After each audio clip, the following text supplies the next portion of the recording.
Hello mga ka-sunshine! So, for today's ganap, magluluto tayo ng tinolang mushroom or ligbos.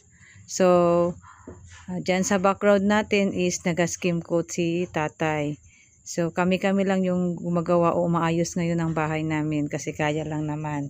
So, nag-a-apply si tatay ng skim coat habang nag-prepare ako ng aming dinner. So, pa-slice-slice tayo ng ating mga ingredients.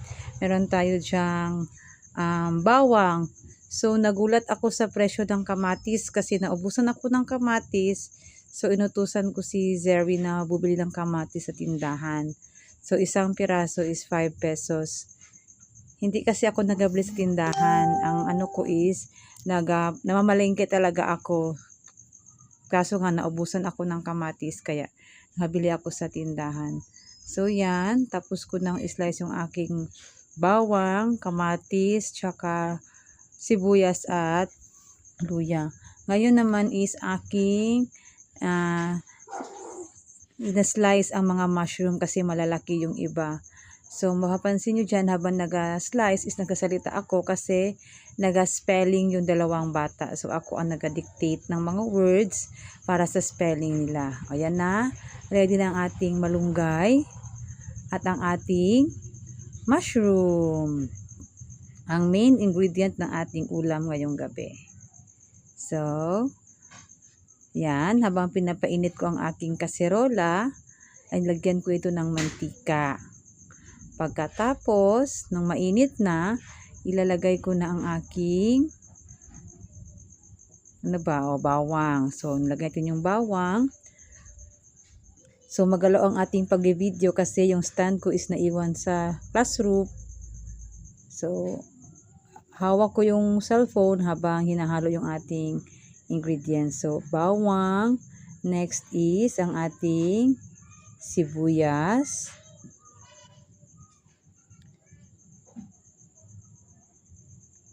O, ating imimix para ma-spread o maluto ng maayos yung ating mga sibuyas.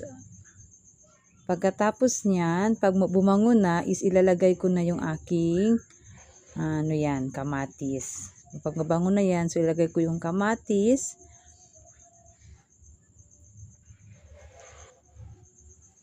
So, habang nagre-record tayo is maririnig nyo na skim coat pa rin si tatay doon sa baba.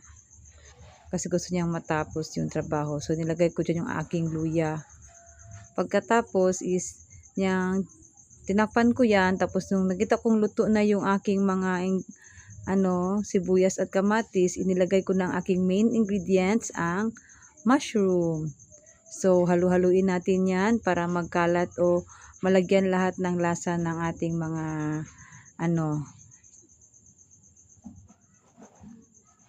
mga sibuyas, tsaka lagyan ng asin. Timplahan na natin ng asin. Hindi ko muna inalagyan ng tubig. So, ihalo ko muna yan, then tatakpan. Hihintayin ko kasi na lumabas yung sariling katas ng mushroom bago ko lagyan ng sabaw. Kasi magtutubig yan later. So, takpan muna natin. Hintayin natin magtubig. So, yan. Yan na. Naglalabas na yung kanyang natural na sabaw. Kita na natin yung kanyang sabaw na kumukulo na rin siya. Maglalagay na tayo ng tubig. So, konti lang yung ilalagay ko na tubig. Kasi gusto ko malasahan yung tamis ng mushroom talaga. So, after nyan, tatakpan natin ulit para kumulo.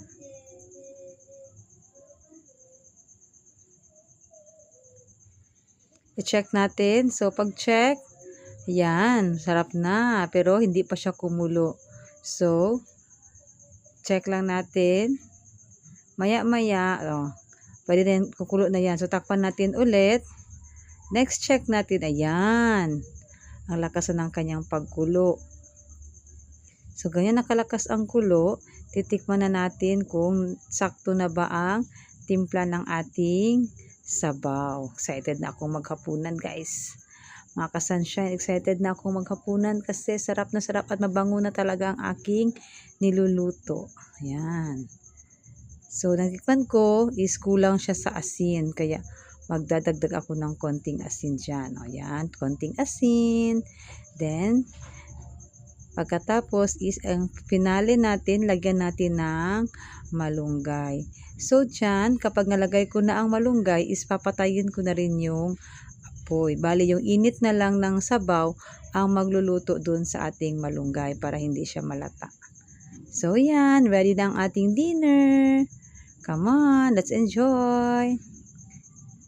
Thank you, Sunshine.